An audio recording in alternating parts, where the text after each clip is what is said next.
the show, Quentin Tarantino.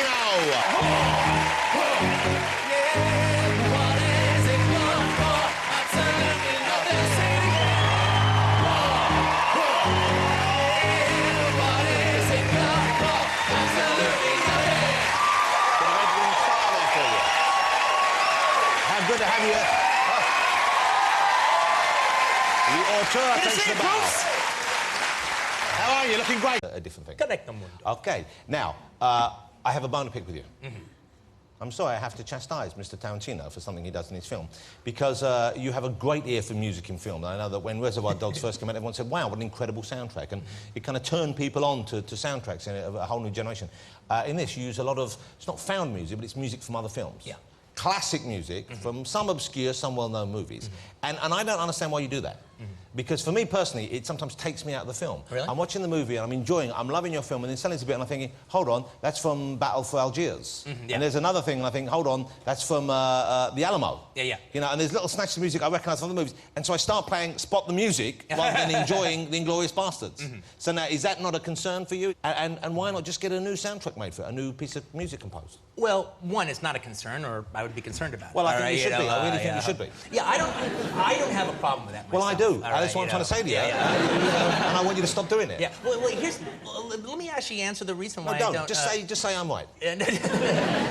Yeah, basically the thing about it is, I would not feel comfortable giving a composer that much power over my movie. So really, it's a power thing for you. It's just, it's my movie. It's like, it's the same thing to me as like using a rock song that was already famous and you put it in a movie. It's not the same. To me, it is. Yeah, but you're wrong. I disagree. And look, part of the... Yeah, you can't disagree. It's my show. We'll just cut that bit out. And we'll put a bit in later of you saying, yes, you're right. Now.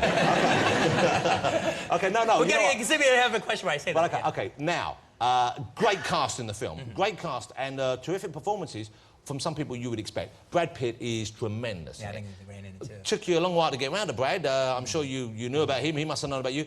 You must have been interested in him beforehand. How does it come about when you have a part for someone like that? You approach them first, he's come to you, what happened? Well, no, actually, it was interesting in that situation. We've always wanted to work together at some point in time.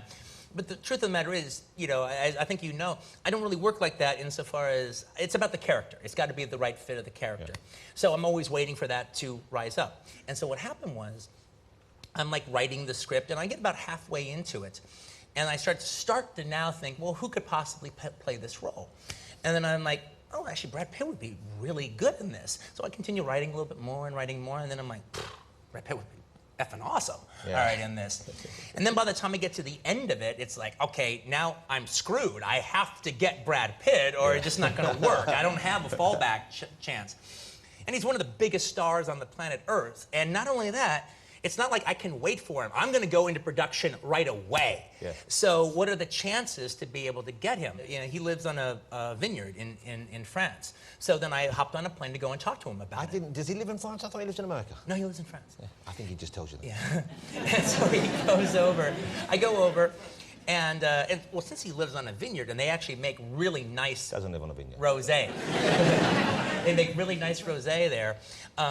So he opens a bottle of rosé, and we're pouring it and drinking and talking, and then hours turn into more hours, turns into night, turns into 3 o'clock in the morning. You wake up and suddenly you've bought a vineyard. Yeah, exactly.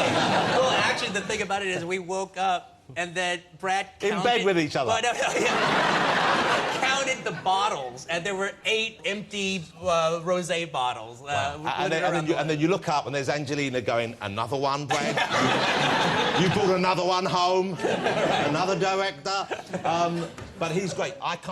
Seeing it now, I can't imagine anyone else. Yeah, me too. But I heard talk a few years ago that maybe you were considering doing a Bond movie. Well, I got to say, that was one that I was very interested in doing. Well, wouldn't that be great? Can you imagine a Quentin Tarantino Bond movie? Yeah, well, I mean, part of the thing is, the reason they did Casino Royale all comes down to me. Because... Well, why don't you just big yourself up while you're Well, it's the truth. I mean, the thing about it is, I made it a point that I said I wanted to do Casino Royale. They were already on record as saying that the movie was unfilmable. But then after I said it and talked about it for a little bit, then the big thing on all the internets was that was what the fans wanted to see. And so that's when they, maybe it's not so unfilmable now. Well, I told them to hire Daniel Craig. Actually, if I would have done it, though, I wouldn't have done it with Daniel Craig. I would have done it with Pierce Brosnan. Well, that's where you're wrong. I disagree. Well, you're wrong twice tonight. Let's go for 3. Now, Quentin, what do you do when you're unwinding, for example, TV, movies? Do you watch your own kind of stuff? Do you like, I mean, I imagine you watch most of the movies in those genres, or do you like kicking back like I do with an episode of Sex and the City, maybe?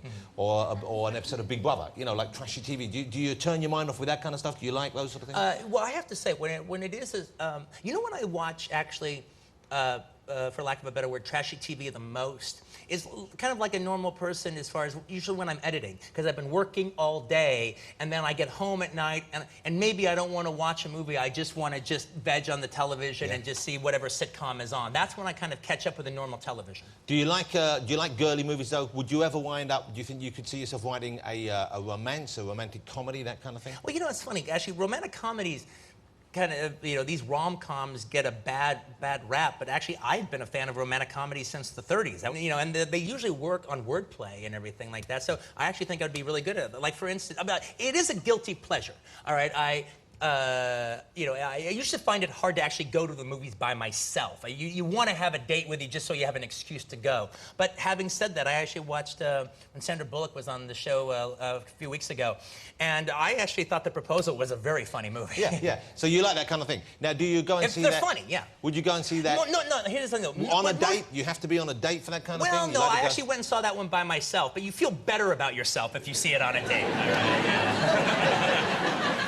But, who's the loser in the romantic comedy at the back on his own there? Yeah, exactly. But, you know, looks like he might have a gun under his coat. Yeah. Don't point him out. Unfortunately, the problem with most romantic comedies is that if I did one, hopefully that would not be the case, is you seem to have amnesia for how cheesy the movies become in the last 15 minutes. You have to forget about it. It's got to be love and kisses at the end. Yeah, and so you it's couldn't like, end it your way. It couldn't be, yeah, I love you. Boom!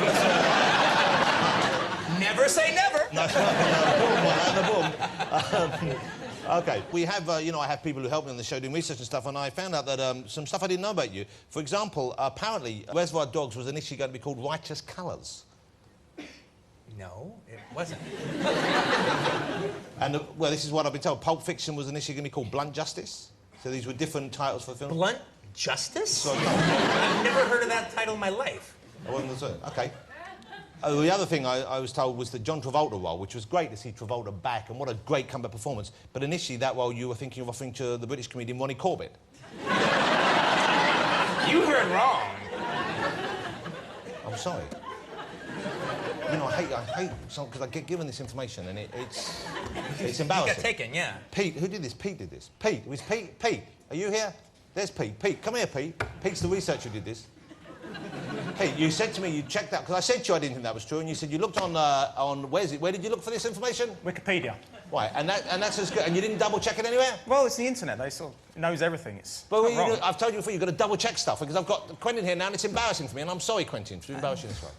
You know, I can't let this go. I'm so sick and tired of this kind of... And you know how it feels, you know, you work hard on the show, and then some idiot like that comes in, and he's paid good money as well, and we've got a nice office and everything.